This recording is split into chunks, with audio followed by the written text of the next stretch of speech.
অয়া তোৰ চাংঘৰৰ আপং এবাতি তোৰ অকুমৰ জখলা বগাই অয়া বহিছিলো তোৰ টিপাশাল পাই চাকন বুলি তোৰ মা মই আহিছিল ওলাই আইদুনেয়া বুলি ময়ো সুধিছিলো তপৰাই তই জানিছিলি যদিও ওলাই অহা নাছিলি অয়া বেৰৰ ফাঁকেৰে চাই নানেক মাতিবলৈ যাওঁতে কৰ্ণ মিপাক বুলি তোৰ তাতৈও মোক সুধিছিল তেতিয়াই মই কৈছিলো বোজা তাত আমাৰ ককাৰ লগত মিতা আছিলিচোন দুয়োটাই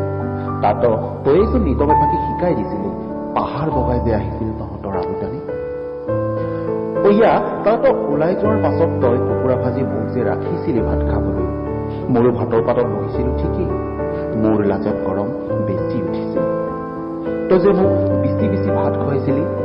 মোৰ আপং খাই তহঁতৰ চাঙতে পৰি থাকিবলৈ যে বৰ মন গৈছিল আপং নাখালো কি হ'ল সেই নিচা দেখোন আজিও লাগি আছে